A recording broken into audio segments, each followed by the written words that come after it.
Seeing none, like to introduce new board members that are present. John Gifford from Milton. Welcome, John. Thank you. The Essex Junction alternate, Amber Thibault. I saw that she was on the phone.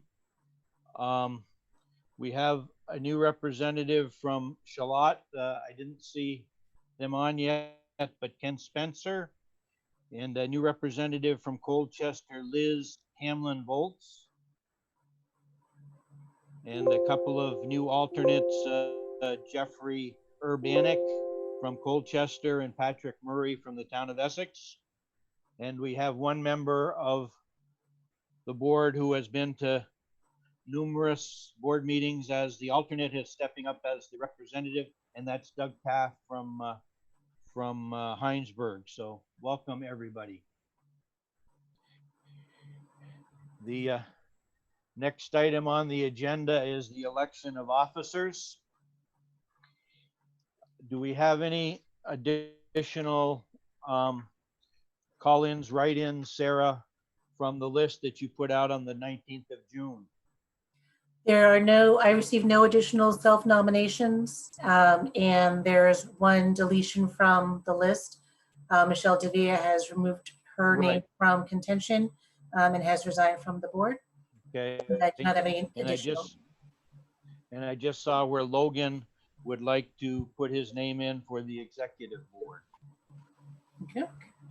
Just saw a note on the board come up. So the first office that we would elect would be the chair, and we have one self-nomination for that. Are there any other nominations from the board members for the chair position?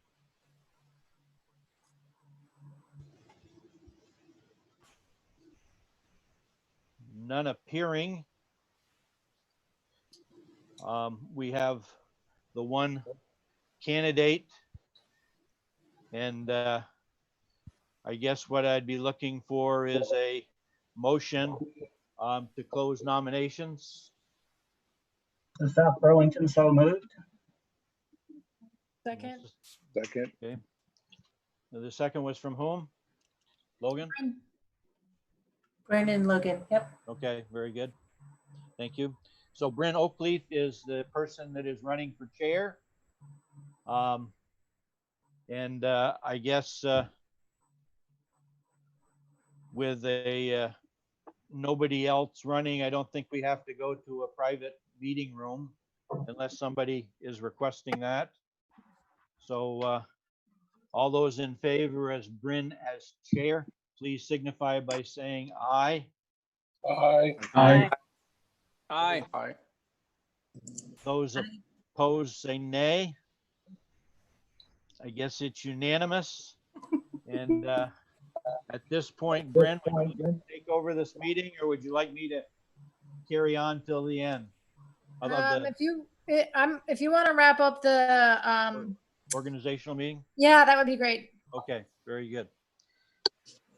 Okay, we have one person who self-nominated for vice chair.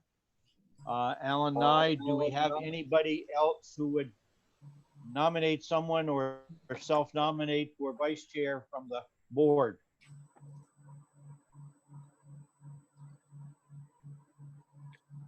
I move we close the nominations for vice chair. Motion to move. We have a second? Second. Okay. It would be good probably if you said your name after you made a motion. Sorry. So that, yep, no problem. Okay, as we only have one individual, I don't think we have to go to a private room for this. So all those in favor of Alan Nye as the vice chair, please signify by saying aye. Aye. Aye. Any opposed? It appears to be unanimous. We move on to the secretary. We have no one that has self-identified to be the secretary of the Waste District. Correct. Previously, we appointed Amy Jewell, who is a full-time employee, but that position can be held by by a full-time employee of the district.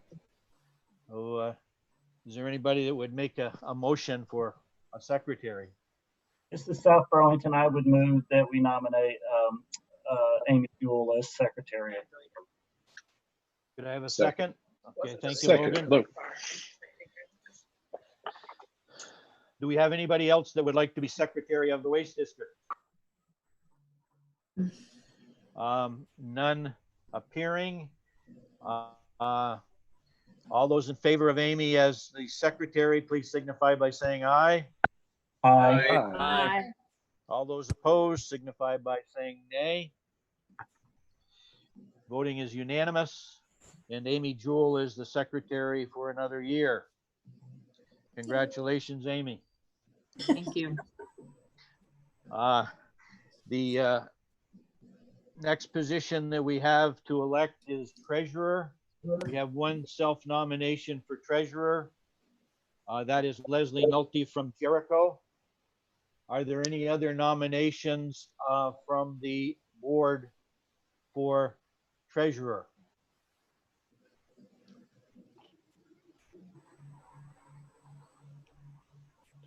There being not appearing to be any, I would close the nominations, and all those in favor of Leslie as treasurer, please signify by saying aye. Aye. Those opposed? Leslie Nolte has been elected treasurer. We have 3 people who have self-nominated themselves for the executive board. Logan has also added his name. Right, and I'm going to get to that, Bryn. Thank you. Logan has added his name to the list. That's Logan Haig. Is there anybody else that would like to be elected to the executive board?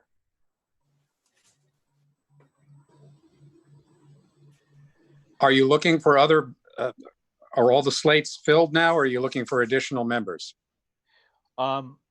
We normally have 4 people on the executive board plus the chair, Paul. But that doesn't mean that we can't have a run for other members of the executive board. Like to put your name in, Paul? No, I just wanted to make sure that you had a full complement. If you didn't, then I'd volunteer. Yeah, what we have is 4 right now. It's what we've normally had plus the chair. Then that's fine. Okay. Can I have a motion to close the nominations for executive board? This is South Burlington. I move we close nominations for the executive board. Okay, second. Second, Paul Roos. Thank you, Paul. So all those in favor of Alan Nye, Leslie Nolte, Lee Perry, and Logan Haig for the executive board, please signify by saying aye. Aye. Aye. All those opposed signify by saying nay. Okay, it appears that we have a executive board consisting of the new chair, Bryn, myself, Leslie Nolte, and Lee Perry. And Logan Haig. And Logan Haig. Thank you very much. I appreciate that, Sarah. Keep me on my toes. Absolutely. The next item that we have is the granting of authority. And I'm assuming we would like to do that tonight. The authority is to grant authorization to the executive board for expenditures up to $100,000. And can we do, I think we can do all this in one motion, I think. Do we have to do it separately? We've normally done them as separate motions. Separate motions, okay. So the first item is we need a motion to grant authorization to the executive board to approve expenditures up to $100,000. Anything above $100,000 would need to come to the full board. South Burlington, so moved. We have a second. Burlington second. Okay. All those in favor of, Aye. say again, signify by saying aye. Aye. Aye. Those opposed, nay. Say again. Do we have a nay? No? Okay. The second authorization is to the general manager to expend up to $50,000 on her own. Can we have a motion for the general manager to expend up to $50,000? I think we've seen a lot worse things than that Richmond, so moved. in general. Somebody's got their mic on and they got some. This is South Burlington. I move we authorize the executive director for expenditures up to $50,000. Okay, that's a second, Paul, because Oh, Logan sorry. moved before. No Okay, I problem. didn't hear that. Sorry. All those in favor? Aye. Aye. Aye. All those opposed? Okay, so Sarah, you got your approval. Thank you. Okay, we need to appoint a finance committee. Actually, Alan, we have, Elective, yeah, I'm sorry, Alan, we have 3 more authorizations that we need to do. okay, So we last year, we forgot a few of them. okay, So we have 3 more. And the next one, so we have to continue the fidelity bond for officers. We need to approve check signing privileges, and we need to set the interest rate for late payment. So Ellen, if you like, I could read those. yes, out. please. Okay. So setting the interest rate for late payment is to set the interest rate for late payment at 1% per month or 12% per annum for member towns if assessments are established. So moved. Jericho. We have a second. South Burlington second. Okay, just for the new members, I've been on the board for, I don't know, seems like a lifetime. But we have never made an assessment to the local communities. I think it was there for the first 3 years of the district.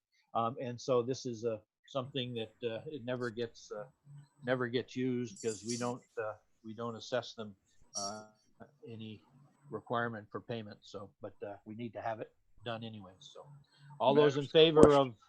I have a question. Yes. Is this only for that assessment, or does this apply to if we have a hauler that doesn't pay their bill on time? So the way that this is written and is being authorized is only for assessments to the member Okay. towns. Thank you. I think the general manager sets the interest rates for haulers that don't pay their money and whatever. Correct. So all those in favor of setting an interest rate of 1% per month or 12% per annum, signify by saying aye. Aye. Aye. All those opposed, nay. The interest rate has been passed. You cover the next one, Sarah? Yes, so the next one is the fidelity bond for officers. And this is we need a motion to continue the fidelity bond of $500,000 per incident for commissioners of the Chittenden Solid Waste District, the finance director, and the executive director. Sarah, could you clarify? I believe you said $5,000. $500,000 per incident. Okay. Thank you. Any other questions with respect to this? Okay, so can I have a motion? I just wanted to clarify, the executive director is also known colloquially as the general manager, I believe. Sometimes I think we use both phrases, so the intent is for Sarah to be included in that, correct? Correct. And my title was changed a couple of years ago, and we are still catching up to every location where it still says general manager. But yes, so they are interchangeable. And so where it says general manager, it will also mean the same as executive director or the person sitting in this seat. And Thank- this is Amy, thank you, Amy Paul. Jewell. I just wanted to point out that our coverage is through the Vermont League of Cities and Towns, and that coverage does include all board members, as well as staff. Thank you, Amy. All those in favor signify by saying aye. Aye. Aye. Opposed, nay. The motion passes. Okay, you get the third one, Sarah? Yep, the last one is the approval of check signing privileges. So this is to authorize the chair of the Board of Commissioners, the executive director, the director of administration, and the treasurer to sign checks and electronic transfers throughout the upcoming fiscal year. And further, any check or electronic transfer greater than $25,000 shall need 2 signatures. Can I have a So motion? moved. Okay, seconded, Jericho? seconded. South Burlington seconds. Okay. Any discussion or questions? All those in favor signify by saying aye. Aye. Aye. Opposed, nay. And that motion passes, Sarah. Thank you. Okay, there's been some discussion, at least I've had some discussion with a couple of board members. It has been my opinion that in the past, we elected the finance committee at this meeting, and it wasn't appointed by the chair. Does anybody have an issue? I can't remember what the charter says, but does anybody have an issue in electing a finance committee at this meeting? Alan, I can clarify. The charter is actually silent on the finance committee because the only board that is named in the charter is the executive board. And then it says the board shall have the authority to establish any and all committees as they see fit. So in 1996, the board did authorize the creation of a finance committee. And at that time, the board gave the authority to the chair to appoint the finance committee. In the past, I think Paul had preferred to kind of have a vote of confidence, so to say, for the members of the finance committee at this annual meeting, but it is not actually required that the finance committee be voted upon. So there is the possibility if people want to think about it. We don't necessarily need to name that committee tonight. We could name it at another future meeting. I would not suggest too far in the future. But I had not received any indication from anyone, I don't know if anyone else has, for participating on the finance committee. Doesn't mean that we can't do that now. Sarah, Yes, ma'am. I sort of assumed that as treasurer, I would ipso facto be a member of the finance committee, but in fact, there's no documentation that I'm aware of that says that is the case, that the treasurer is, by virtue of being treasurer, a member of the finance committee, which is kind of weird, right? We made that change last September. So yes, Oh, yes. So when we, because the finance committee charge had not been updated since 1996. So last September, we brought the updated charge to the board and it was approved. And at that time, we did name the treasurer as a member of a de facto member of the finance committee. And for the finance committee to consist of not fewer than 3 and not more than 5 members in total. So yes, the treasurer is a de facto member. How would you like to, board, how would you like to proceed with this? Would you like to wait until the July meeting and people come forward and volunteer? Would you like to try to organize it this evening? Your choice. And we do have the ability to use the voting booth. We've got that set up. So multiple people can self-nominate if you like. And we can put it up on a slide so that everyone sees the names, and we can bring people one by one into a voting booth if you would like to do so. I would just want to say that prior to her resignation, Michelle had talked to me about being appointed to the finance committee, and I was I indicated to her that I would be glad to be appointed. If we're doing self-nominations, I'm also happy to self-nominate. Thank you, Paul. So how would you like to move? Would you like to try to organize it this evening, or would you like to wait till next month? So I would encourage having self-nominations and other nominations from peers for the Finance Committee tonight. I think there's enough on the plate for the Finance Committee that it would be best to have that lined up tonight, ideally. Okay. Is there anybody that is not in favor of that? So I would, I would suggest, since I would be chairing the Finance Committee meetings, that if there are people other than Paul Roos who would like to be on the Finance Committee, they say so now. And if we find that we have the right number of people, we don't have to vote. That'll be that. If we have too many volunteers, then we can go to voting. So right now we have Leslie and Paul, and Bryn is a ad hoc member that can be a member of any committee. Right. So are there others that would like to volunteer for the Finance Committee? You look at warrants all during the year, and then starting in, I think about January, you start having some extra meetings to attend.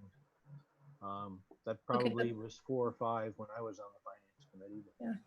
Well, if I might also add, I think because of the uncertainty of the budget and the cash flow under the current pandemic, we did want to have some meetings to check in on how our revenue and expenditures were looking early on, so that there will be meetings, I would say probably starting in August, to do this tracking and to determine whether we need a budget reset, just because of the economic uncertainty right now. So I would just give people a heads up that there may be more meetings this year than there has been in the past. In that case, I withdraw my name. I'm just kidding. Right. Just kidding. And I want to encourage, folks that are new, that are joining us as the primary representative, as the primary commissioner. It's a great place to start and to really learn about the organization. So not to shy away from that at all.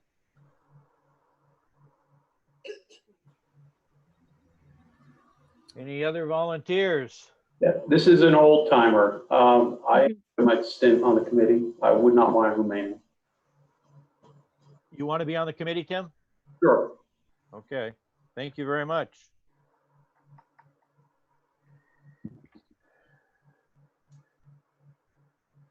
So Another volunteer?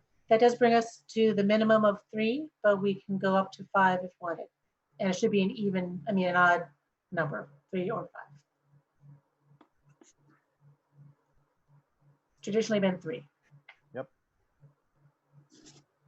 It looks like we have no other volunteers. So Leslie, I think your Finance Committee is going to consist of Paul and Tim Lopes and Bryn when she can make the meetings. Thank you. Thank you. Okay, that is I think that is the last thing that we have to do at the organizational meeting. Sarah, am I close? Do we need to set the schedule of meetings? That's the last remaining item, correct? Okay, we had in our package a list of meetings, proposed schedule. Can we have a motion to accept that schedule, and then we can have some discussion afterwards? South Burlington, I move we accept the schedule of meetings that was laid out in the package for this meeting. You have a second? Burlington, second. Okay. Any discussion? Ellen, I would Same. just note for information that there had been some conversation over this past year about the executive board's activity being reduced somewhat. So that this is a suggested schedule that the executive board may possibly change. Also, in addition, to note for folks that occasionally there is simply not enough business that is needing to get done immediately. So from time to time, we may cancel one of the full board meetings. Yeah, I remember reading someplace that in concert with the executive director, general manager, and the chair, meetings can be canceled or, so yeah, appreciate that. Any other discussion on the meeting schedule? Just a clarification that the finance committee meetings are not scheduled for the same day as the executive board meetings.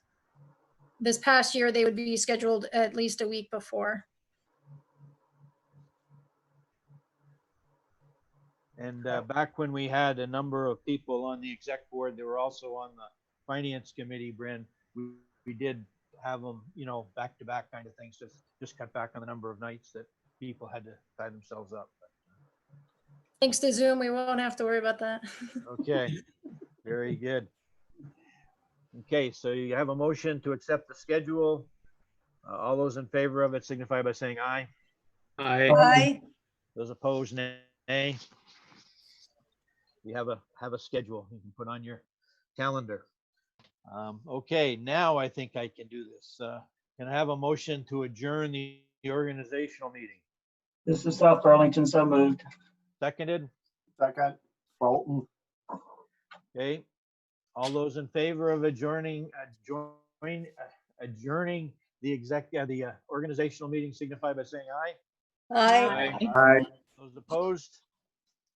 We are done. Bryn, you can drive the train now. All right. So formally begin the regular commission meeting for June 24th, starting at 6:28 p.m. I am swapping between screens here, so I may be jumping around a little bit. Sarah, do you want to review the agenda?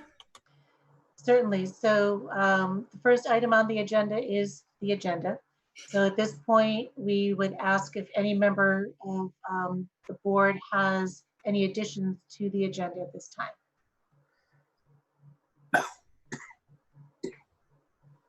I do not see any hands. So then the next part is, then do we believe we need a motion to accept the agenda as is? Burlington, so moved. Essex seconded. Do we need a vote? Mhm. Everybody in favor, say aye. Aye. Anybody say nay? Any abstentions? Okay, agenda is accepted. Thank you. Next item is public comment. Are there any members of the public on the call?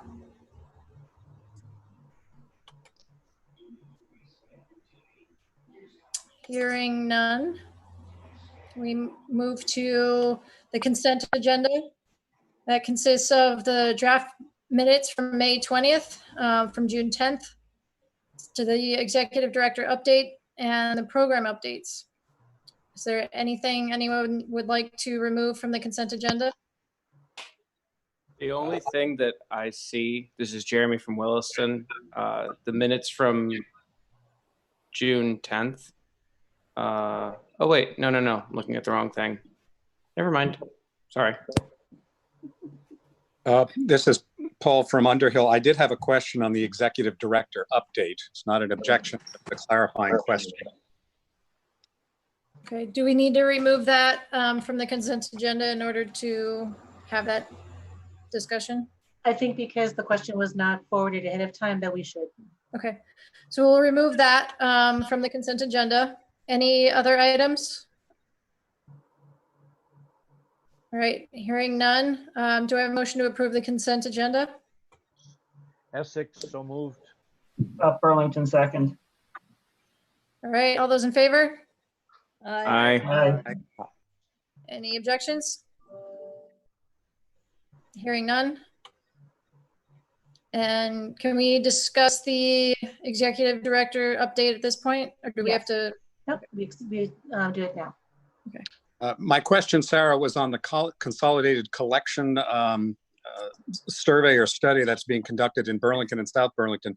I hadn't been aware of this before, and I just wanted to clarify who has initiated this study and who is paying for the study. So yes, I think the details of this study have been in Nancy Plunkett's program updates. So that's where details may have been located previously. And because we've been, Nancy has been kind of facilitating between the two cities are paying for the study. We were acting as the fiscal agent last year, so we put out the RFP to find the consultants, but the cities are paying for the work. So Nancy is now just mainly serving as almost an in-house consultant and a guide. So it is at the cost of Burlington and South Burlington, and the cost has been shared kind of on a pro rata basis. Thank you. The reason why I ask is I know 3 or 4 years ago, there was the initiative on consolidated collection across the whole district, and it proved to be controversial. And I just wondered who was driving this interest. Yeah, very much being driven by the two cities. Tomorrow night, 7 p.m. if you want to tune in. That's right. First public meeting. Very exciting. Any other questions or discussion?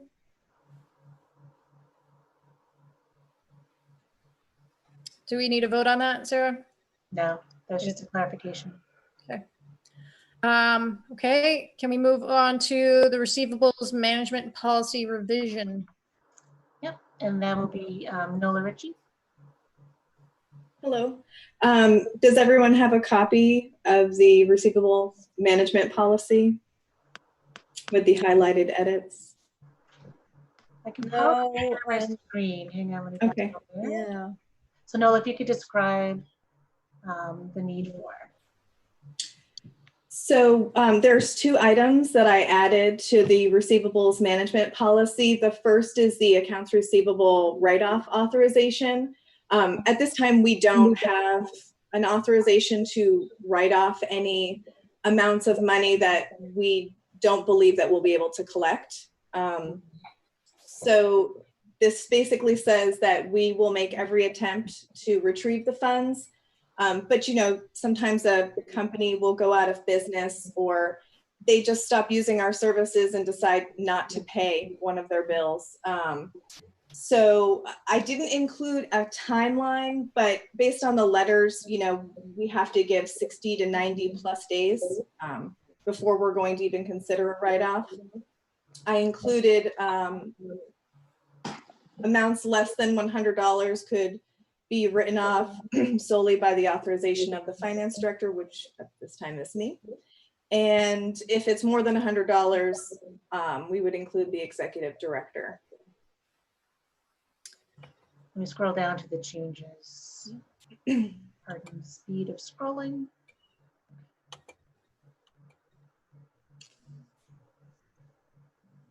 Is there, Mhm. just on that one portion, I'm curious if the topic has come up in the past. If there's a maximum before a write-off would need to come to the executive board?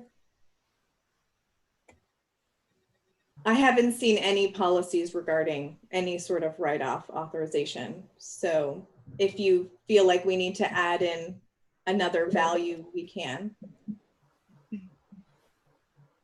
Yeah, I would think that it would not be good policy to have it open-ended. I mean, if we had a situation, hypothetical, but as I say, we're moving into uncharted economic waters right now.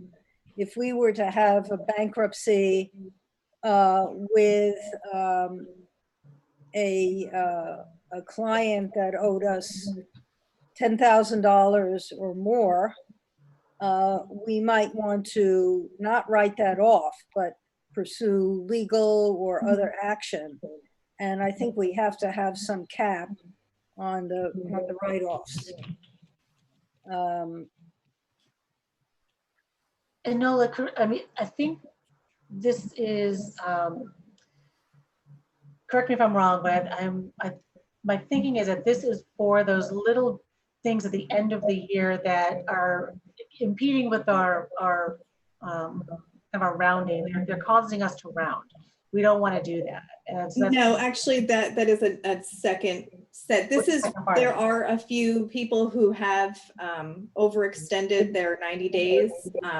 There's at least 2 businesses that have changed hands, and we have tried to retrieve funds, but we're either not receiving a response or neither party is admitting to the ownership of the debt.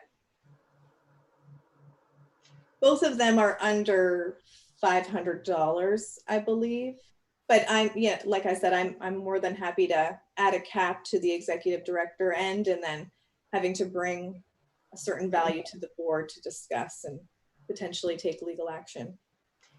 And we would go to collections, you know, so backing up a bit, we really, when we get to a 60-day, we start making those phone calls and we reach out and we work with people on their receivables.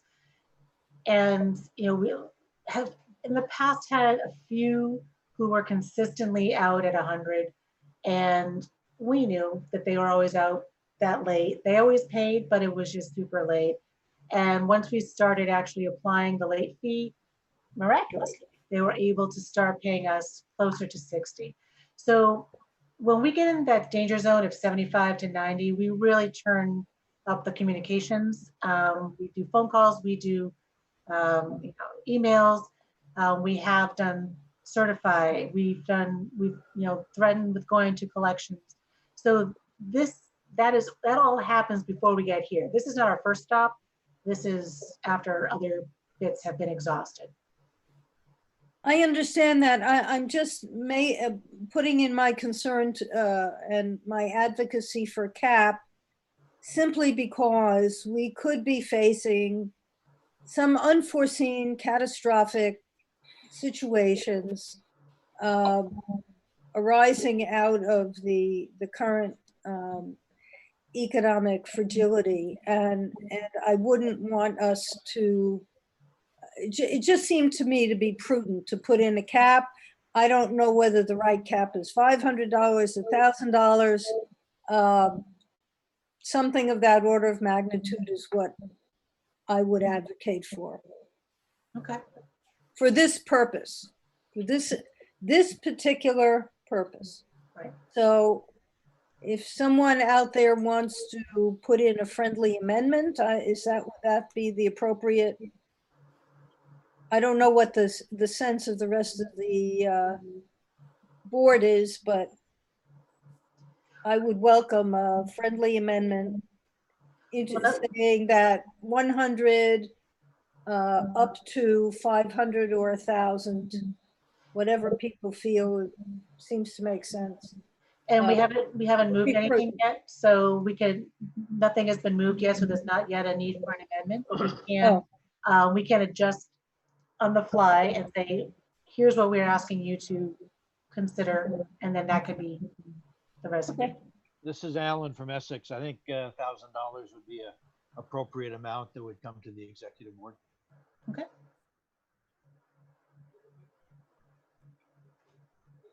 I would be interested in knowing if there's multiple individuals for $1,000 that we're essentially writing off. Not at this time, no. Okay. I would say if we can add in, if it exceeds 5,000 or essentially 5,000, using that cap for write-off, that would be worth sharing with the executive board. I think what Alan was proposing, and maybe Leslie was proposing, but I may be confused, so that's a good opportunity to clarify. Were you proposing that the cap that the executive director can write off, and it would be both the finance director and the executive director agreeing on that larger amount, that authority be capped at 1,000, and then at $1,001, I would need to bring that to the executive board for the executive board's authority. Leslie, was that what you were, and Alan, was that what you were asking? Yes, yes. And that would be per incident, Correct. not as a group of, Okay. right. Great. Yes, yes. Okay.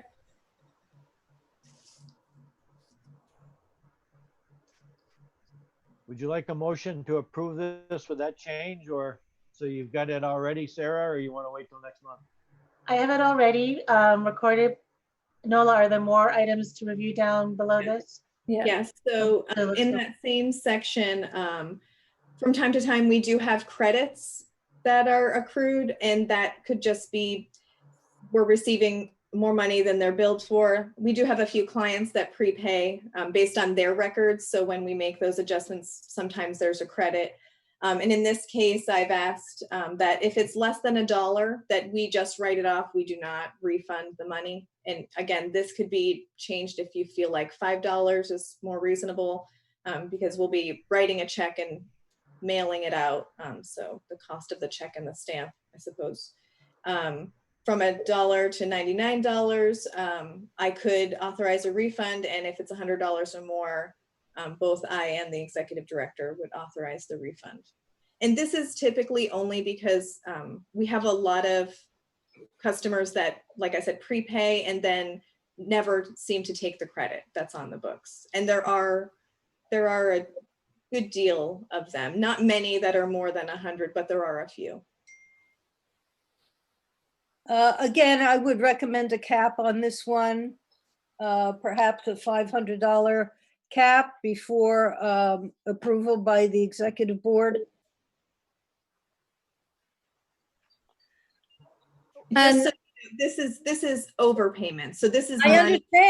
understand. I'm saying that, just writing a check to it opens a tiny little door for mischief that we might not want to have. Just suggesting it's a protection for both the finance director and the executive director, in my judgment. Leslie, can you give an example? I'm a little unclear as to shenanigans. Accounts can be manipulated. So, right? So accounting entries can be manipulated to show a balance due to somebody for $600 at the end of the year, and they get a check that we write to them. Look, there are a lot of surprising things go on in Vermont. We're writing this not for the individuals who are sitting in these positions right now. We are writing them as a policy. Understood. And to me, this is a safeguard for you and for Noel. So, let's just keep it clean. That's a perspective from which I'm I do want to also make the point that these refunds would be part of the warrant. So the finance committee would see all of these checks being processed. Yeah, but let me tell you, I've been reading these warrants now for years, and there are thousands of them.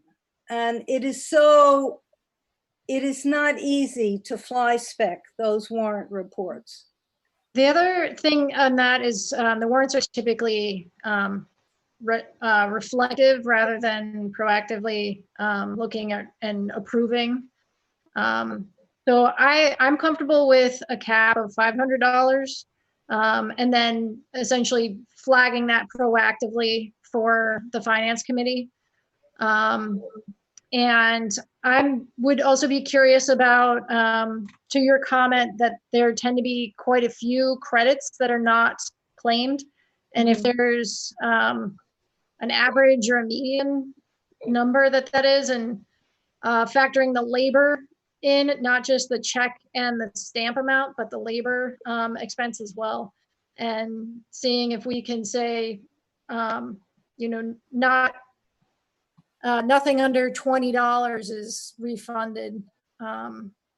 Just kind of factoring in the labor aspect. I think that's going to be really critical, considering it sounds like there are quite a few, to tightening up and finding efficiencies. Okay, I would want us to adjust our language on the invoices so that people understood that if they leave a credit on, for 90 days, that it may be depleted and written off. I would say that's wise. Okay.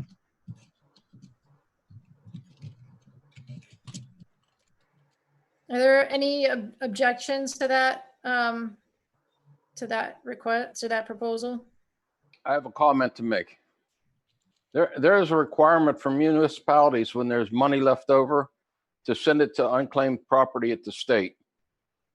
As the town treasurer in Milton and a former school business manager, I had to send money to the unclaimed property very often. So if there's a time when somebody has left money on the table for an extended period of time, it's our job to send it to the unclaimed property at the state. John, is that strictly for tax receipts, tax dollars? Absolutely not. No.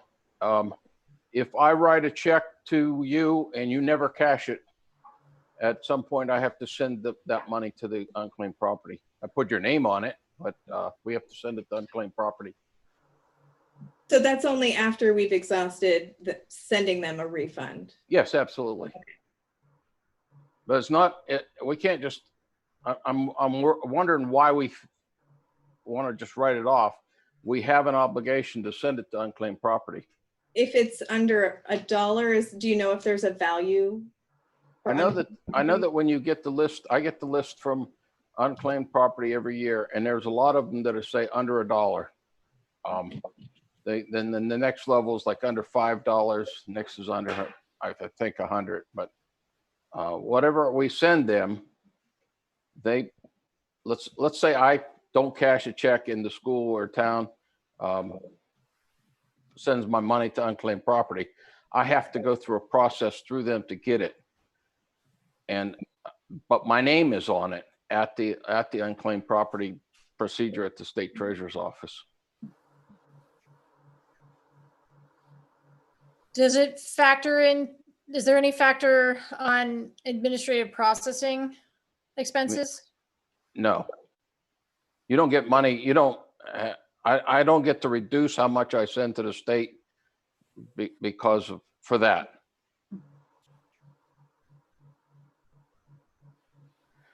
Let's go about this way. Why don't we look into what the requirements are from the state, right, before we adopt this policy? Right, we definitely need to do some research on that, because I know that that has not been our practice nor our policy. I know that town is a municipality and CSWD is a municipality.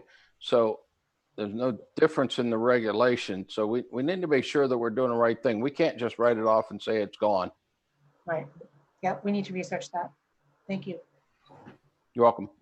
This is South Burlington. Considering the number of updates that are being talked about here, would it be appropriate to table this and bring it back next month?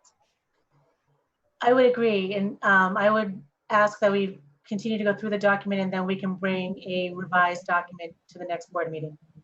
So let's make sure we've captured everything we need to change. Good idea. Yeah, agreed. Okay, the second section is the reserve for uncollectible accounts. We actually already have this account on the books. There's just nothing in the policy as to how we can utilize it. So this just describes what the uncollectible accounts is. In addition to this, we actually have it listed on the chart of accounts incorrectly. It should be a contra account. For those of you unfamiliar, that's basically an account that is attached to accounts receivable but holds a negative balance. And it's meant to show the net value of our accounts receivable. So I just wanted to add some language in the policy about what this is and how we create the value for that account.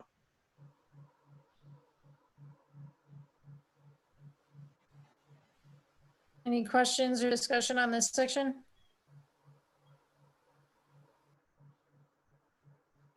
Is this the remaining portion of the document? Yes. The only other thing that I adjusted was I just added my name to this letter. It was a former director of finance. There's 2 letters at the bottom, and I've just adjusted that to be my name.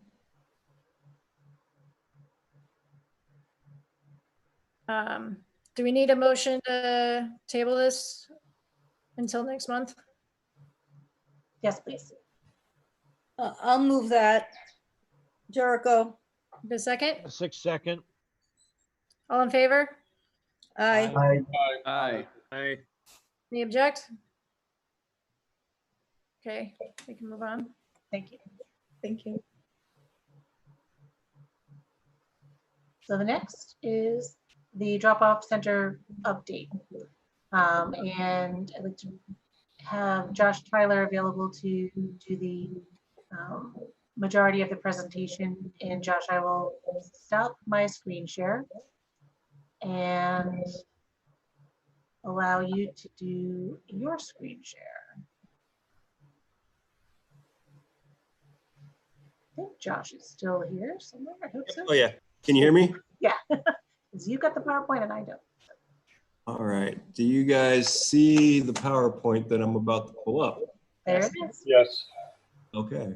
Oop, hold on. My mouse over here and okay. All right. Good evening, everyone. We're just bringing you guys a follow-up to our drop-off facility status. We've been through a wild ride here in the last couple weeks, or a couple months for that matter. So I'm just going to jump right into it. You know, I started this out with just kind of showing us the new normal and kind of bringing you through how we reacted to the COVID-19 crisis, what we've learned from it, and where we're going at this point and how things are looking with the reopening plan. As of March 24th, we closed all of our DOC facilities due to the COVID virus. We really wanted to assess how we could provide a service to the county, but we knew that we were deemed essential. But with the virus coming through Chittenden County as it did, we wanted to make sure that we could consistently provide a service. So when we closed, we did an assessment, and the assessment is in your packet on how we decided how we would reopen facilities. And the first major category we looked at was staffing. We had to make sure that we could have enough people at a facility, enough people to facilitate the public coming through and keeping the public safe at a safe distance because of the 6-foot distancing. Also, how to protect our employees from, you know, contracting the virus at the booth. So that was kind of our most important and foremost step we took. That also included our management crew, so our roll-off crew and maintenance crew, because that's really how we get material out of our facilities. And there's only 4 of them. So we really wanted to kind of assess and set up some requirements in place for everyone. Next thing we looked at, you know, as far as how we were going to reopen and what we were going to reopen, we looked at facility capacity. We knew that we wouldn't be able to open all facilities back up as once and go back to everything was fine and normal. So we really wanted to make sure that we could provide a service location that was, you know, at least affected the largest population we could get to. Also that it had a queuing line that was adequate so that we didn't put ourselves into any harm's way as far as traffic goes. We also needed the space to get people through and also to keep them spaced apart. And then if both of those were, you know, kind of checked off the list, then we looked at, you know, area within the district that's serviced as far as central, north, south, east, and west. The first facility we opened that kind of met all of those was the Williston Drop-Off Center. We opened that back up 2 days later on March 26th. We increased the number of operators from 2 to 6 to accommodate, because it was the only drop-off center open, the amount of traffic we anticipated coming through. There were some bumps and bruises the first days we opened, but we learned quickly what worked and what didn't. We modified parking. So as people entered our facility, we made sure we designed it so that they were 6 feet apart when they parked to really minimize that risk. We modified our material management location and acceptance. So what we wound up doing was, you know, really identifying the materials that we needed to take and that made the most sense to take at that time, which were MSW, recycling, leaf and yard waste, and food scraps. And how we were going to manage those materials at our site, which I'll show you on a map in a second, how we wind up doing that. And then we modified our pricing. And that was really to get people past our booth into our facility and out of our facility as quick as possible to minimize risk during interactions between employees and interactions between customers as well. Also, the modified pricing just didn't require that we gave change back. We set up a $10 and a $20 pricing system for bags of MSW. Since then, we've kind of assessed how things have worked initially, and we were at a pricing scale for MSW at $5, $10, and $20. So initially, the Williston Drop-Off Center, this is what it looked like on March 23rd. Traffic would come in along Redmond Road, past this little blue arrow. This is where our e-waste facility was, or our e-waste building. People would then either drop off e-waste and then come up to the booth. At the booth, you would pay your standard fee. If you were bringing material for tires, leaf and yard waste, or clean wood waste, you would go here. We had special wastes in these corners: gypsum, asphalt, and some C&D. We also had bulky waste items over here. If you were going to do MSW and recycling, you went this direction: our recycling compactor, our MSW compactor, our metal open top bins. This is where we collected appliances. And this is where we took special waste items like light bulbs, batteries, mercury, containing devices, textiles, and books. And also we provided the service of taking used oil here. To get online at some point to batch those sales. Right. And it's an LTE backup we're looking at right now, and how that would affect our service, to tell you the truth.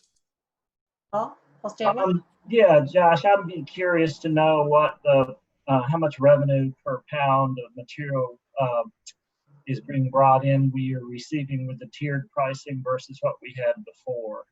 I'd just like to see that at some point. Don't expect it right now, but it'd be interesting to see at some point.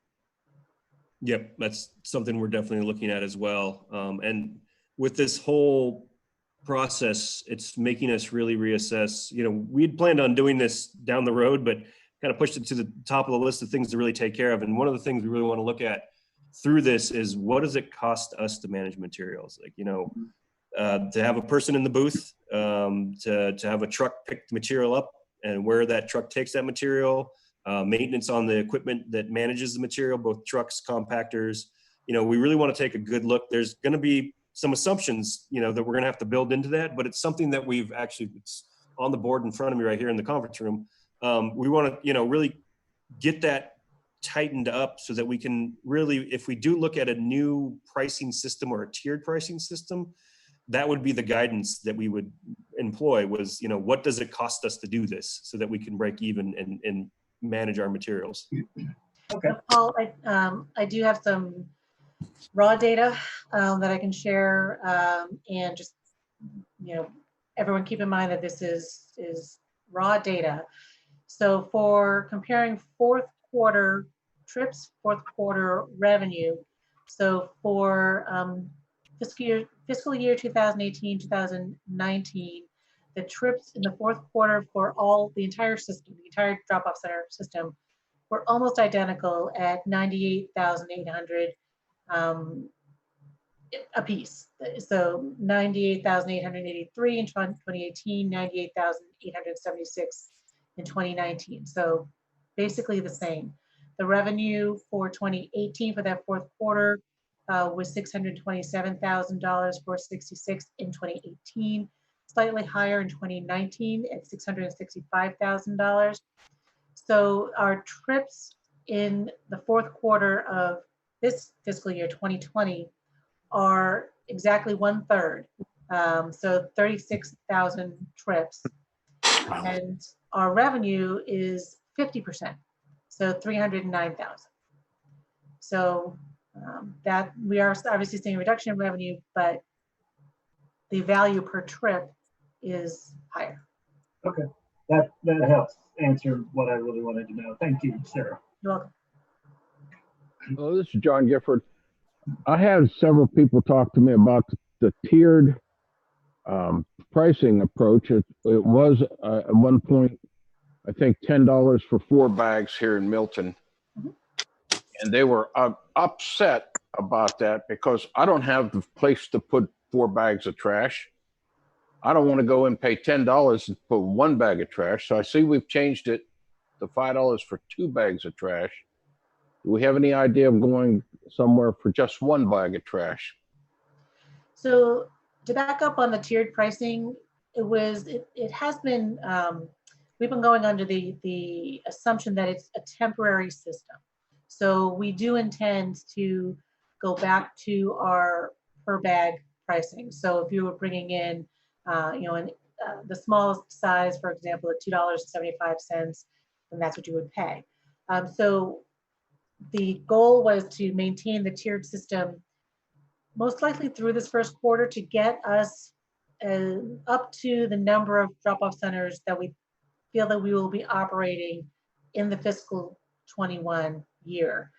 And then to bring everyone back to the bag pricing, the individual bag pricing. So we did look at, and again, part of going to 5, 10, 20 was to reduce the need to make change for dollars and coins. We thought about one bag, 1 to 2 bags, but part of the goal too is to help people consolidate their trips and to not be coming out as frequently. And that is what the 4 bag limit initially did. So we've landed on the $5 for 1 to 2 bags up to 45 gallons each bag. So for up to 90 gallons of trash for $5, that's a real good deal. I understand that if you're only generating, a CVS bag full of trash, it's not a good deal.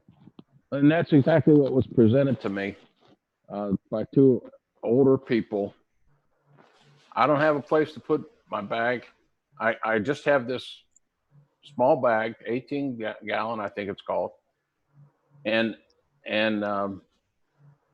CSWD looks like we're gouging the people because all of a sudden it's a lot more expensive than it was before COVID. And I understand, but we're here to serve the public and we have to make it cost effective. I certainly got that, but Right. the people that got hurt are the older and the poor people. Well, in the example of the smaller bag, the 13, 18 gallon, it was $2.75. So if you were able to wait the 2 weeks that it took you to maybe generate, or 3 weeks to generate 2 bags, brought them in at the same time for $5, you're saving some money. It is if you really can't wait or don't want to wait. And what we were trying to encourage is again, that consolidation. And it seems hard to remember back to March. Now it seems like it's years ago, but in March and early April, before we'd kind of hit the peak of the wave and things were starting to close down, but people were not ill or were still trying to maintain their normal routines. People were coming much too frequently and were overwhelming our system. And we needed to really drive home the need to, reduce your trips to essential visits, because that's what the governor had recommended, that people only go out for essential visits. And we were seen as an essential service provider and treat us that way as well. We weren't, someplace to go, and we were seeing that people were, for example, using the environmental depot to drop off a half can of latex paint because they were out or they wanted to do something. It was their normal. They were looking for normalcy, and we needed to discourage that for the health and safety of our employees. So we absolutely have been really, thinking hard about the folks again who generate a very small amount, which is why we went back down to a $5 fee to acknowledge some of that. And we recognize it's not perfect, but that is where we've landed for now. Great, thank you. Thank you, John. I had a question about, so Burlington, if operations were to change so that trash MSW was not accepted, what type of process or adjustment to the certification would need to happen, if any? If you remove materials, there isn't, if you add materials, there's a process change, but if you remove them or take them away, basically in our interactions with the state, they say that that's fine. Don't worry about it. We would notify them. And Abby has a question. Yeah. What would the repercussions be if you changed Burlington in that way for the destination of food scrap drop off? That's a great question, and that really is the gap we feel in Burlington, and that was something that we thought about pretty extensively, and we feel that we could provide that service. We could provide a food scrap drop service. Don't know, we wouldn't call it that, that's awkward. And then potentially also accept the leaf and yard as well. So making kind of an organics collection spot. So that could be an option that we could implement well, and we could manage that well. That's the other piece too. All right, go ahead, Abby. Just related to that, when you shut down Burlington in March, were you able to trace whether people who usually use Burlington for food scrap drop off went elsewhere, like to Williston or not?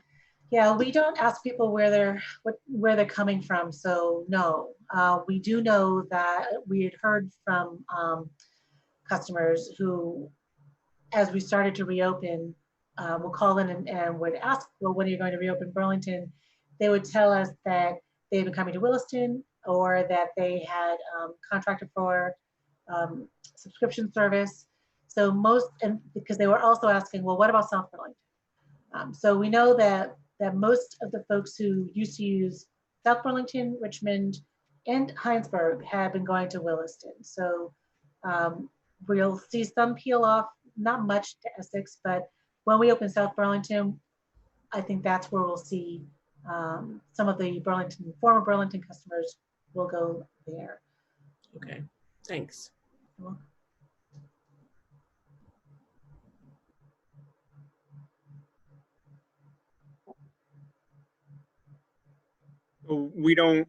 We don't track just people coming into the various drop-off centers, where they're coming from, just to see what communities are taking advantage of the docks that are being open. I think that'd be an interesting. I know it's a lot of work, but it'd be an interesting metric to have.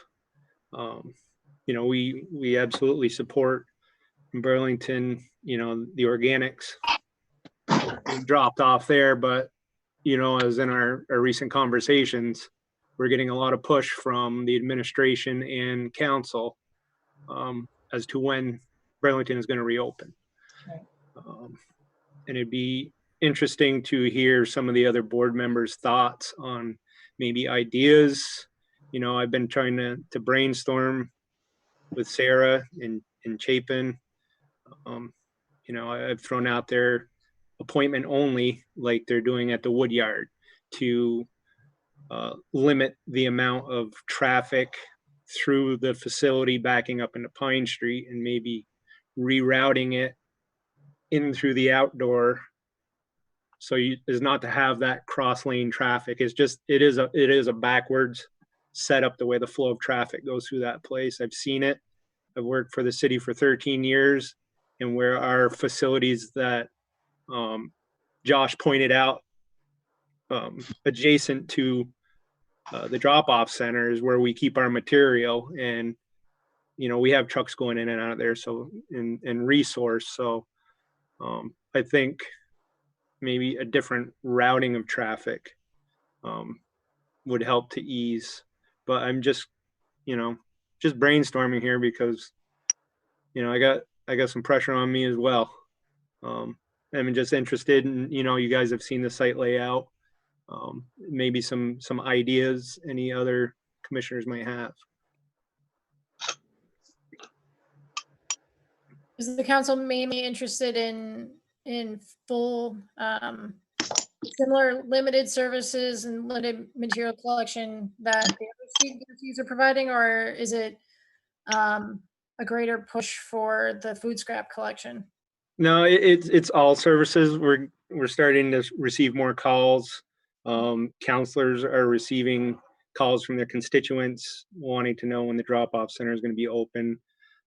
Absolutely, the food scrap portion of it is really ramping up now. And we're putting out additional messaging on our website to help with that, to point people in the right direction and give them the proper resources they need until the facility is open. But it is, I mean, I don't think we need to bring scrap metal there.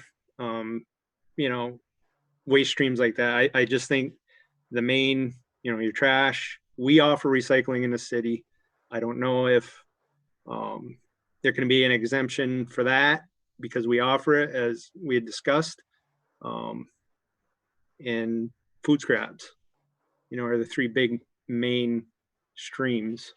And then we've reached out to A&R to ask that question. So we'll certainly let you know what they say about that too. Leaf and yard debris, I don't believe is that much. I don't know how much wood waste is brought there. McNeil is in town, but they're operating on limited hours by appointment only. They aren't open Saturdays anymore, but they're open Monday through Friday by appointment only. They've recently expanded their hours by 5 minutes, still 15-minute intervals. But there are landscapers that are hauling there too.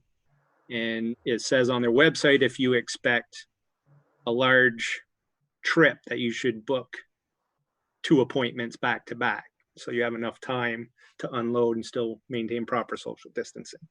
So that's just kind of where I was thinking with the drop-off center by an appointment only. You get your schedule ahead of time, a day before, and you know that these people are coming at this time. You can regulate how many people go in and out of the site, kind of like, if you go to Lowe's or Home Depot, they do a head count. Okay, this many people are in, this many people are out. I had a thought, I don't know whether this makes sense or not, but has either the city or the district thought about a Burlington specific RFP just for organics collection to go straight to the compost center, to see if there's some entrepreneur that would have an interest, just as the city offers. I know the city does its own recycling collection, but maybe you could do a contract with someone who would do organics only, which could be efficient given the density in Burlington, given the commercial, restaurants and the hospital and so on. It might be a viable enterprise. Certainly, other cities have municipal organics collection, big cities that work. My daughter lives in Seattle and she has a big bin outside her apartment building that she takes her little bucket of organics and dumps it in, and then the city picks it up. So I'm not saying the city would do it, but it could be something that a contractor, there might be a viable business there. It's just Yeah, that's what we're hoping to accomplish with consolidated collection, is the trash, recycling, and organics would all be bid out to a contractor. Unfortunately, we're in the process of public meetings right now, and we'll probably go to city council with it in September. And an RFP and bidding process is still a year out for that. And Leslie, I'm sorry to interrupt, Lee. Fine. We did look at the possibility of essentially an organics fast trash. So similar to what Milton did for trash temporarily, and what other community, Jericho has a fast trash.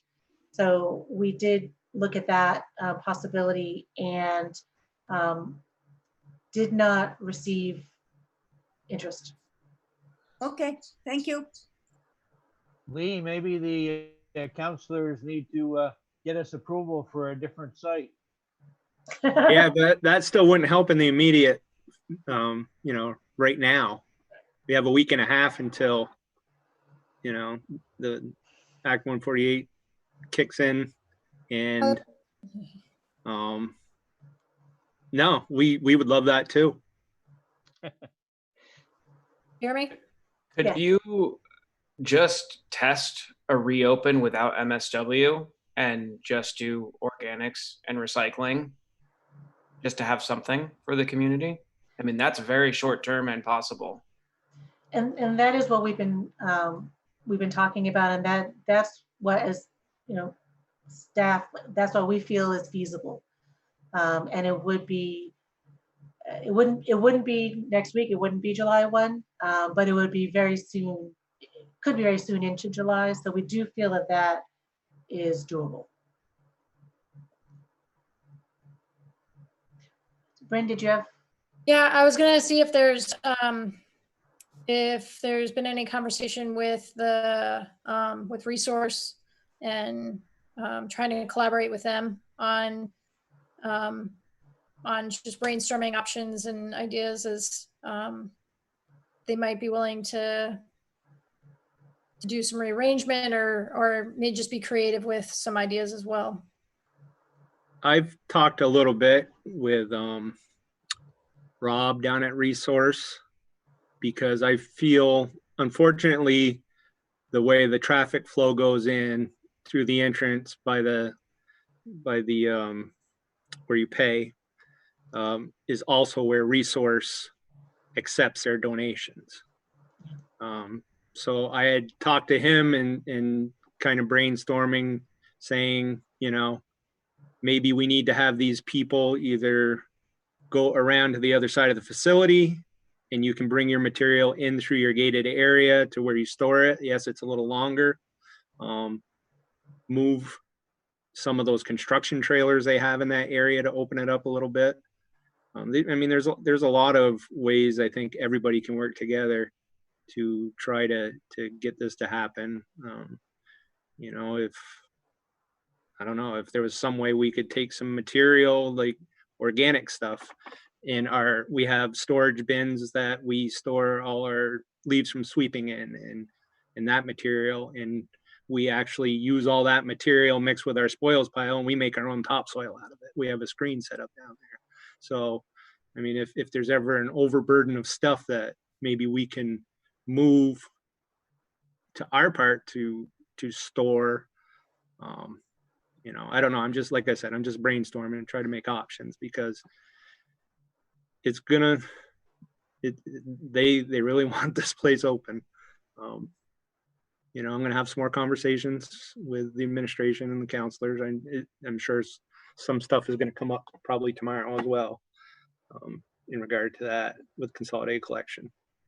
Yeah, I think it's definitely could use some additional brainstorming. It sounds like you've been working on this for quite a while with some already great minds. So I don't know that we're going to be able to resolve it right now for you either. Yeah, but it's always nice to get a different perspective or an outside perspective. Yeah. You know, I mean, there's some intelligent people in this commission, and you know. I think in a similar way, limiting the materials to just the essentials, MSW recycling, because it's required until further notice. And I believe the legislation was actually probably moot on franchising, since that isn't really a big element in Vermont. So maybe there could be some room for conversation there with A&R. But maybe if it's feasible to just look at those 3 items, those 3 material streams. I think you can try setting appointments and seeing how that goes. Yeah, it has its own set of difficulties and problematic, Yeah. I mean, the only other thing I can really think of as far as appointments and scheduling is, COVID testing and, trying to direct people to schedule, to basically select a time. You show up at the time and there's a line or people miss that time. I think behaviorally it's hard to anticipate that being strict, but you could try it. I'd be curious what your outreach director thinks about feasibility of communicating something like that, and challenges to the on-site staff. Yeah, I think Michelle is on. She was. If not, I know that I am here. Okay. This is Michelle. The concern I would have would be the volume of traffic, that the demand that there is at Burlington for an appointment system. It's working really well at the depot, where we have a much lower flow, but I think it would be worth comparing the time increments that we have set up at the depot versus what we would need to set up at a site like Burlington to accommodate the volume of traffic that we get there, and what kind of wait time would there be, because people are willing to sit on their paint and hazardous waste for a little longer, but they're not willing to sit on their trash or organics, and it's not practical to ask them to do that if you got so many appointments that the next one out was a week away. I think that would be not something I would look forward to be communicating. Well, I think a message that we can send, and we can send it, via our website. So many appointments a day when they're full. Unfortunately, they'll be full. Any overflow, they can go to South Burlington. I think Abby had a comment. It's not addressing the short-term pressure here, but it's like, as South Burlington and Burlington are looking at consolidated contracts, which I certainly hope for them comes through for all 3 waste streams. Maybe you could also look at the towns like Shelburne and Charlotte, who are not, we don't have a drop-off center, and we have a fair number of people who use probably South Burlington and Burlington. So we're adding a little pressure to them. So if I don't know who can take this role to help select boards in towns like ours see that having a drop-off solution for organics, or a consolidated contract, as Leslie was talking about, just for organics in the more rural towns, could also take the pressure off of, Burlington and South Burlington. Yes. One other thing to mention is that, if we do reconfigure the site, that would require, financial investment into the site, and that would be brought to the board. Are we considering, is the board comfortable with investing in that facility that may or may not be a temporary facility? So just another thing to throw out, just another layer in the onion. I have a thought that just comes to mind. I don't know if it'd all be viable, but what about some sort of a prepay system? People go online before they even make the trip, purchase their 2 bags of trash for $5. They print out a receipt, kind of like a movie ticket. They drive up and very quickly they just hand their prepaid receipt to the attendant and move on quickly, dispose of their trash and their other materials and just move on out of the system quickly. Requires obviously some technology on the CSWD part, but people are, a lot of people like to do stuff online beforehand. Very true. And that is a good point. You reminded me too of another item, and I am mindful of the time, but I want to mention that I think a lot of people do use the customers who use the Burlington Drop-Off Center like it for the scale, because they can do the per pound weight instead of the per bag weight, and it is truly a pay-as-you-throw. It's the purest pay-as-you-throw that you can get, and that does save money. That scale would have to come out in order to maintain the consistency with the tiered system and to move all of our drop-off centers towards one system of buy the bag.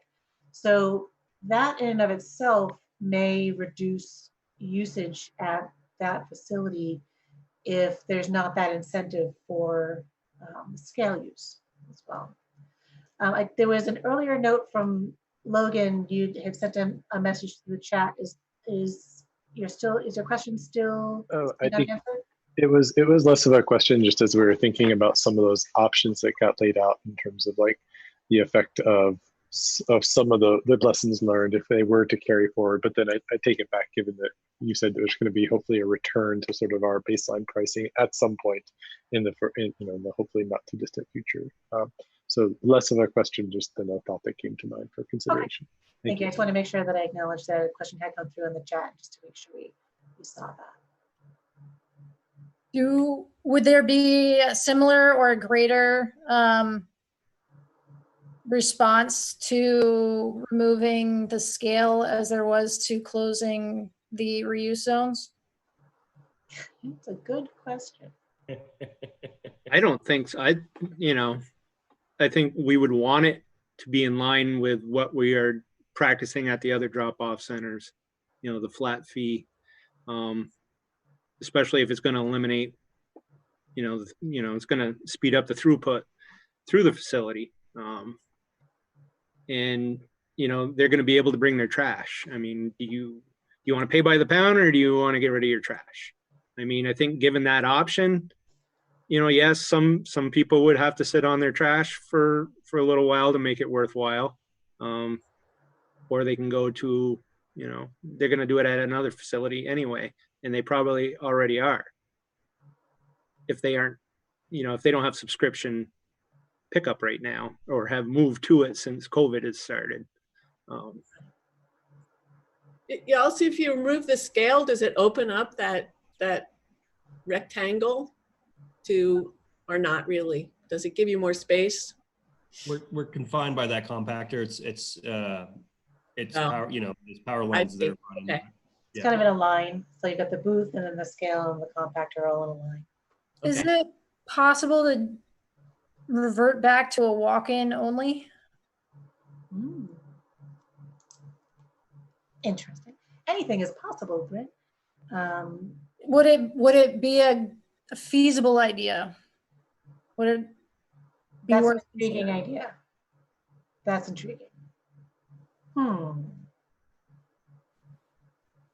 Yeah, Sarah, Sarah, can you refresh my memory as to the status of the Flynn Avenue MOU and when that expires, such that we either have a drop-off center there or we sell the property? Yes. So we are in the first year of a potential 2-year new MOU with the city of Burlington. And Lee, I believe that goes to October. So we have the city has through the month of September, and I believe into October, to come back to the board with an update on the progress of the parkway. Okay. So we are going to bid in calendar year 2020 and are expected to start construction on the parkway in March of 21 as of today. Okay. I'm just thinking that, you know, before we do any major rework on Pine Street, we know what we're gonna do, if anything, with Flint Avenue. Mm-hmm. Right. And I have one question with as in regards to the scale, seeing how it's, I mean, would you have to disassemble it? I mean, can't you just use it the way it is and just disregard the scale? What do you mean? Use it? Well, it's a compactor, it's all one thing, and what, you know, get rid of the scale, wouldn't you just be getting rid of the option of using the scale and still using that same as it's set up? I'm not sure I'm following you. I think if we left the scale there, people would. Because it's all attached, right? The scale, the compactor and everything. So if we remove the option of using the scale, what kind of rearrangement would there have to be? We wouldn't, I don't see why you necessarily have to move it if you're not using the scale. It's just an option, the scale, and you just still chucking your bags in the same place. You're just not weighing them, correct? I don't know enough about that, but Josh, do you have a We sense? would keep the compactor for sure, just because it's the most efficient way to move the material. And then just depending on how the scale setup worked, if it's a platform, if it provides the necessary platform, then absolutely we'd leave it there. Or, you know, if it's something that wasn't necessary, we could pull it out. But I'd have to, you know, look at it a little more thoroughly. Lee, are you asking if it's an integrated unit? Yeah, because, you know, I've dropped stuff down there myself, and you know, you're throwing it in there and it goes into the compactor. Essentially, it's just weighing the material right there, and then it moves on to the compactor. If you're just not weighing it. So Lee Turry Yep. is on the line, and Lee can answer the question definitively. So Lee, if you unmute, you can answer. Let me try to unmute you here. I'm gonna unmute you, Lee. Nope. Yeah, there you go. Unmuted. Yes. Yeah, Lee, you're right. You know, it wouldn't change much. It's just a platform scale that a 4-yard container comes down that's got a tipper that is what feeds the compactor. My assumption is we'd still use that way to process the waste, okay, you know, or get it into the compactor. But I think it would be a good idea to take out the scale indicator above, you know what I mean? And we could remove the scale physically underneath the hopper. It may need some adjustment because that means it would set, you know, the container would set down an additional, you know, 4 to 6 inches. But as Josh said, that's the only way we have to get trash into the compactor right now. So what would you have to reconfigure other than, say, if you had to move the compactor? What other reconfiguring would you have to do down there? If we were to take trash, recycling, food scraps, and leaf and yard. Yes. So keeping in mind that each has to have a 6-foot, you know, basis, I think the only way we could do that would be if we didn't allow cars.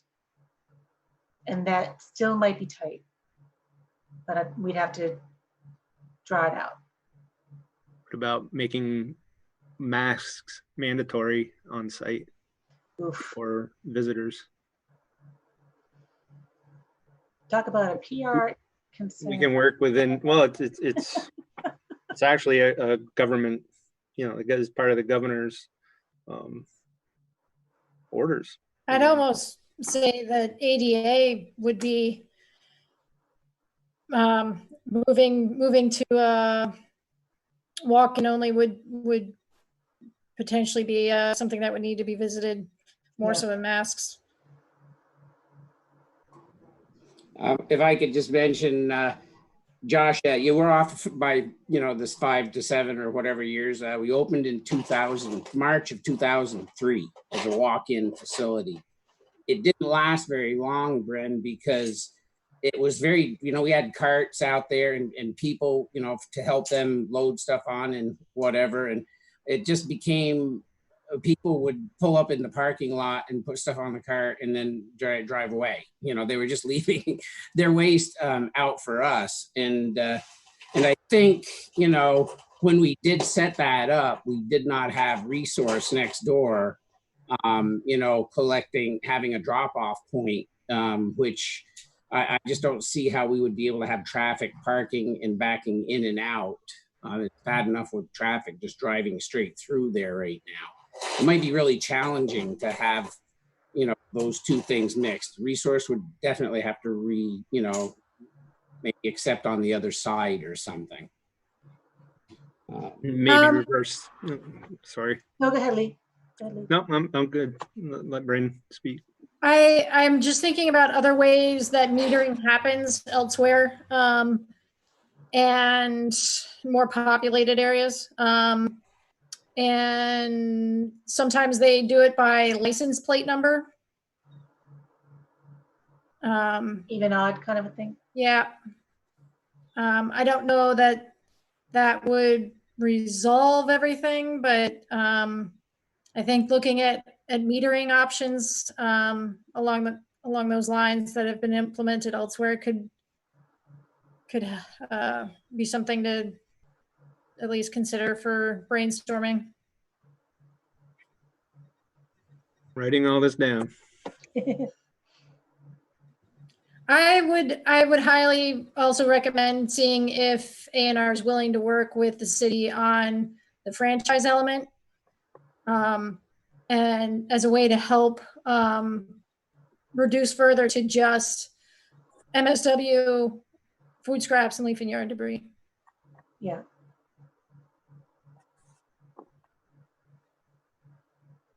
And I'll keep thinking. I do know that we have an executive session and it's about that time. Do folks feel comfortable moving on? I thank everybody for listening to me, Van. Happy to help. And everyone's input. I appreciate it. Thank you. So do we need to, I don't know, that seemed like a discussion item. Do we need to vote to close that item? Okay. No. Do we have a motion to move to executive session? I do. I can read it. This is Amy Jewell. I move that the Board of Commissioners of the Chittenden Solid Waste District go into executive session to discuss personnel issues where premature general public knowledge would clearly place the district, its member municipalities, and other public bodies or persons involved at a substantial disadvantage, and to permit the executive director to be present. So moved. Do we have a second? Alan, Second. Alan with a second. All those in favor? Aye. Aye. All those opposed? Okay, let's enter executive session. Do we need to go into a confidential room for that? Yep, we will go into a breakout room, and I believe John Gorwart will be able to. I'm just going to read off everyone's name. Please let me know if I don't have you included, and you should be in the executive session. So I have Abby, Allen, Bryn, Douglas Taff, Duncan Galbraith, John Gifford, Lee Perry, Leslie Nolte, Bert Lindholm, Liz Hamlin Volts, Logan Hegg, Paul Roos, Paul Stabler, Sarah Reeves, and Tim Laux. Is there anyone else I'm missing? Jeremy.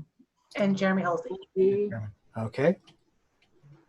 All right, I'm going to open the room. You will get an invitation on your screen and just accept, and you will go into executive session. Before I do that, I'm going to pause the recording so we don't record the executive session. So, start there, everyone. And holler if I miss you or you don't get into the room. And you all have instructions of how to leave the room when you need to. We'll close it out as the executive session ends. So here we go.